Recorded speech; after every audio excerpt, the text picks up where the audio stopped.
Hello बच्चों, तो कैसे हैं आप सब। आप सबका स्वागत है आपका अपने यूट्यूब चैनल मैथ्स वाला पे। दोस्तों, आपका जो वीडियो का सीरीज चल रहा है जो क्लास 10th का, जो कि बहुत ही ज़्यादा इंपॉर्टेंट है आपके लिए, जो कि बोर्ड एग्जाम में आपको इस वीडियो से सारे सॉल्यूशन मिल सकते हैं, क्योंकि इस वीडियो में उसी टॉपिक पे बात की जाती है जो एग्जाम बेस्ड क्वेश्चन पूछे जाते हैं मेरे भाई।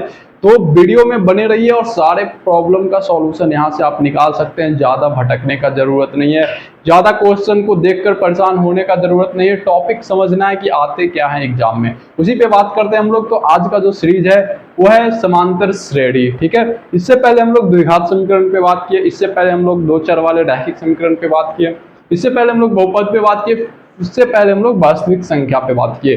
तो जितने भी चैप्टर का जो सीरीज चल रहा है मेरे भाई, अगर किसी भी बच्चों का अगर छूटा हुआ है तो आप उस सीरीज को जरूर देखें, क्योंकि वो आपके लिए बहुत ही ज्यादा इंपॉर्टेंट हो सकती है अगर आप 10th का प्रिपरेशन कर रहे हो तो। क्योंकि इस वीडियो से आपको 100% स्कोर कर सकते हैं इस चैप्टर से रिलेटेड। ठीक है, तो आज हम लोग बात करेंगे समांतर श्रेणी। तो सबसे पहले हम लोग बात करेंगे मेरे भाई यहाँ पे समांतर श्रेणी के बारे में कि होता क्या है। ठीक है, समांतर श्रेणी जिसको हम लोग अर्थमेटिक प्रोग्रेशंस बोलते हैं। समांतर श्रेणी होता क्या है ये जानना जरूरी है, क्योंकि अगर आप समांतर श्रेणी के बारे में ही नहीं जानोगे तो फिर आप समांतर श्रेणी हल कैसे कर सकते हो। तो उसके बाद हम लोग को जानना है समांतर श्रेणी का एनवा पद। दूसरा सबसे इंपॉर्टेंट चीज है कि समांतर श्रेणी का एनवा पद। ठीक है, इसको भी जानना बहुत ही जरूरी है। उसके बाद इंपॉर्टेंट है समांतर श्रेणी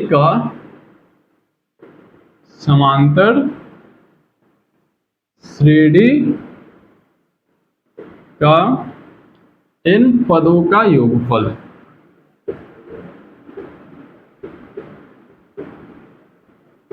अगर आप स्टडी किए होंगे क्लास 10th का इस चैप्टर को, तो आपको पता होगा कि इससे रिलेटेड क्वेश्चन आते हैं एग्जाम में और बनाना बहुत ही इंपॉर्टेंट है। ठीक है, इस तीनों पे बात करेंगे। उसके बाद जो चौथा हम लोग बात करेंगे, चौथा होगा इंपॉर्टेंट क्वेश्चन, जिसको बोलेंगे हम लोग महत्वपूर्ण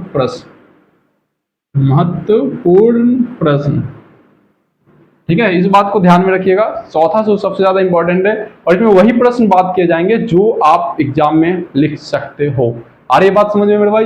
तो इस चारों पॉइंट पे अभी हम लोग बात करने वाले हैं और इस वीडियो को अंत तक जरूर देखिए, क्योंकि सारे पॉइंट आपके लिए बेहद ही जरूरी है।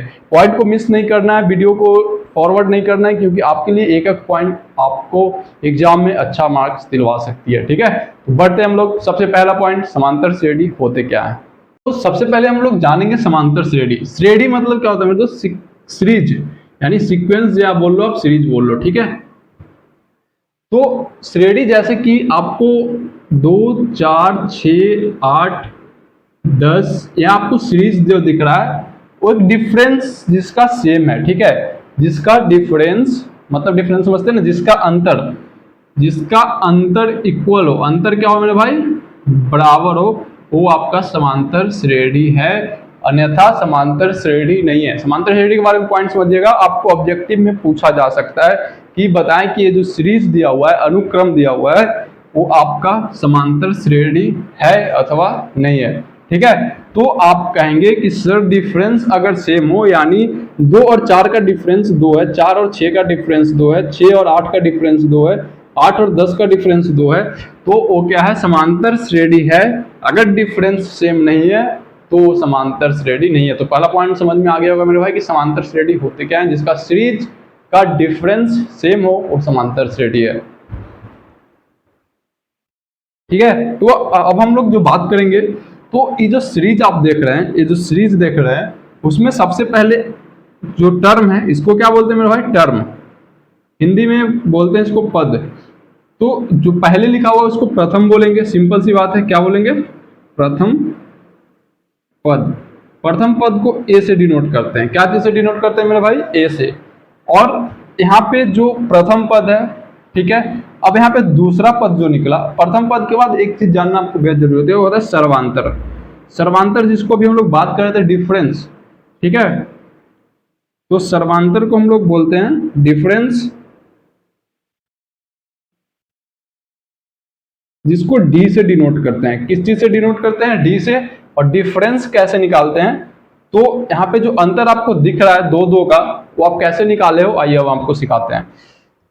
जैसे कि आप यहाँ पे क्या किए, सेकेंड टर्म, जैसे फर्स्ट टर्म को क्या लिख सकते हैं, a1 है ना, a2 दूसरा पद, a3 a4, ठीक है। इस तरह से आप सीरीज को लिख सकते हैं। अब यहाँ पे जब यहाँ पे 2 4 6 8 दिया हुआ था, ठीक है, तो आपने डिफरेंस निकाला दो का। कैसे निकाला? सेकेंड में से फर्स्ट को घटाया, थर्ड में से सेकेंड को घटाया, फोर्थ में से थर्ड को घटाया, तब जाके डिफरेंस क्या निकला आपका? सेम निकला। यानी जब डिफरेंस निकालना हो तो a2 माइनस a1 करेंगे। इसको बहुत जगह आप देखेंगे तो t1 लिखा हुआ होगा। नंबर टर्म t से क्या होता है? टर्म, ऐसे भी लिख सकते हैं। तो t2 माइनस t1 करे या a2 माइनस a1 करे, या फिर a3 में से a2 को घटाएं तो डिफरेंस निकल जाएगा, a4 में से a3 को घटाएं तो डिफरेंस आपका जो है निकल जाएगा। आ रही है बात समझ में? तो ये है आपका डिफरेंस, ठीक है। तो समांतर श्रेणी बनाने के लिए आपको प्रथम पद और सर्वांतर अगर आपको पता चल जाए तो आप सेकेंडों मिनटों में हल कर सकते हैं। बहुत ही काम आसान हो जाता है। तो समांतर श्रेणी में जो मेन रोल निभाता है वो आपका होता है प्रथम पद और सर्वांतर। इस चीज के बारे में उम्मीद है आपसे कि आपको अच्छी तरह से जानकारी हो गई होगी। अगर कहीं प्रॉब्लम है तो कमेंट करके बताइए, उसका फिर से हम रिपीट करेंगे।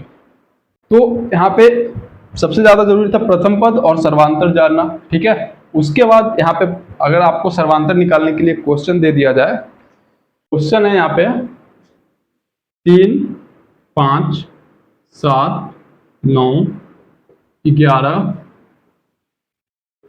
का सर्वांतर कितना होगा? कितना होगा, ठीक है। तो जैसे ही आपसे सर्वांतर पूछा जाए तो आप क्या करेंगे, सर्वांतर को डी से डिनोट करेंगे। डी इक्वल टू लिखेंगे a2 माइनस a1 लिख सकते हो आप। किसी से, जरूरी नहीं सबको लिखना है, किसी एक से निकालना है और चेक करना है। a3 माइनस a2 लिख सकते हो, a4 माइनस a3 लिख सकते हो। तो जैसे ही a2 माइनस a1 आप करोगे तो 7 माइनस 5 क्या आएगा? 2 आएगा। 9 माइनस 7 क्या आएगा? 2 आएगा।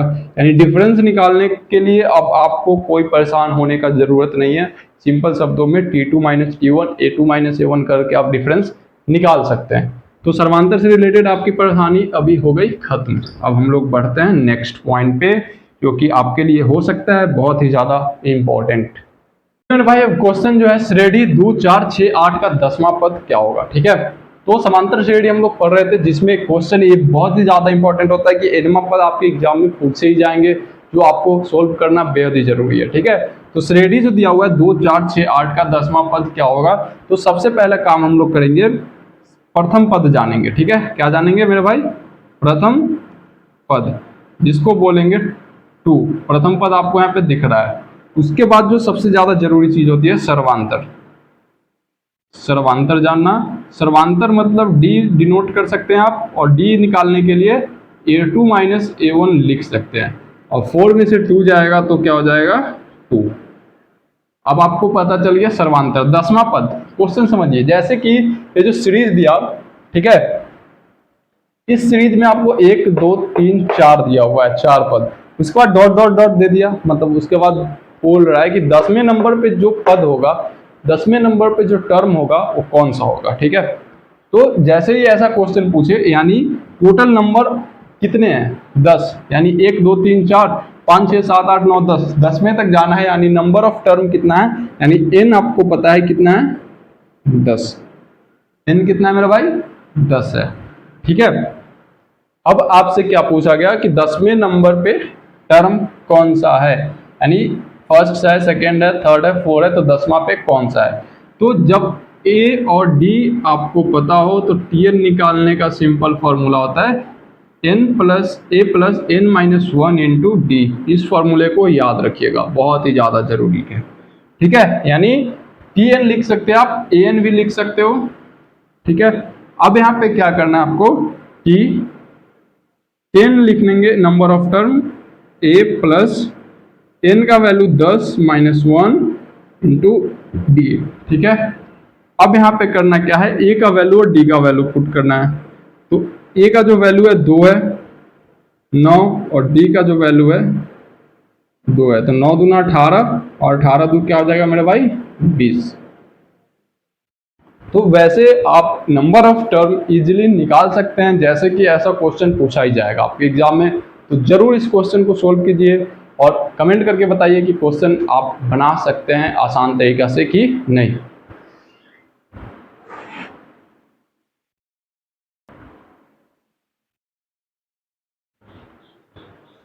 तो चलिए मेरे भाई हम लोग इस क्वेश्चन को देखें और ध्यान से समझें, क्योंकि ऐसे क्वेश्चन रहेंगे ही रहेंगे आपके एग्जाम में, क्योंकि यहाँ पे बात की जा रही है वेस्ट क्वेश्चन जो एग्जाम रिलेटेड होते हैं। तो जरूर क्वेश्चन सोल्व कीजिए आप। यहाँ पे यदि किसी समांतर श्रेणी का nवां पद 3n² प्लस 3n हो तो इसका दूसरा पद क्या होगा। क्वेश्चन समांतर श्रेणी का ध्यान से समझना है। nवां पद जैसे कि कोई सीरीज दिया हुआ है, ठीक है, a1 a2 a3 और an, मतलब नंबर ऑफ टर्म कितना दिया हुआ है, an जो आपको दिया हुआ है, an दिया हुआ है आपका 3n² प्लस 3n, ठीक है। ध्यान से समझिए, समांतर श्रेणी का nवां पद दे दिया 3n² प्लस 3n। अब आपसे क्या पूछा गया कि इसका दूसरा पद क्या होगा। मतलब ये प्रथम हो गया मेरे भाई, ये दूसरा हो गया, यानी n के जगह क्या लिखा हुआ है 2। तो जहां पे n है वहां पे क्या लिखेंगे 2 का स्क्वायर प्लस 3 गुना 2, तो 2 दूनी 4, 4 तिया 12 प्लस 3 दूना 6, यानी ऐड करेंगे तो क्या हो जाएगा मेरे भाई 18। यानी समांतर श्रेणी का दूसरा पद कितना है मेरे भाई 18 है। आगे बात समझ में। अगर इसी तरह आपको प्रथम निकालना होता तो a1 is equal to 3 into 1 का स्क्वायर प्लस 3 इंटू 1 निकालते आप, तो यहाँ पे 3 प्लस 3 यानी 6 होता। और ये बात समझ में कैसे सीरीज का नंबर ऑफ टर्म दिया हो, nवां पद दिया हुआ, तो दूसरा कैसे निकाल सकते हैं, तीसरा कैसे निकाल सकते हैं, आप इजीली इस तरीका से समझ जाएंगे। मेरे भाई आज का इस वीडियो में जितने भी टॉपिक आपको सिखाएंगे सारे आपके लिए महत्वपूर्ण है। वीडियो को रिवाइज जरूर कीजिए, नोट्स बनाइए, बच्चों को शेयर कीजिए ताकि वो क्लास 10 का प्रिपरेशन अच्छे से कर सके, बोर्ड्स एग्जाम में अच्छे से मार्क्स कर सके, क्योंकि आपका टाइम अब धीरे धीरे कमती जा रही है, ठीक है। तो मिलते हैं नेक्स्ट वीडियो में इसी चैप्टर के साथ ढेर सारे क्वेश्चन। जय हिंद, नमस्कार।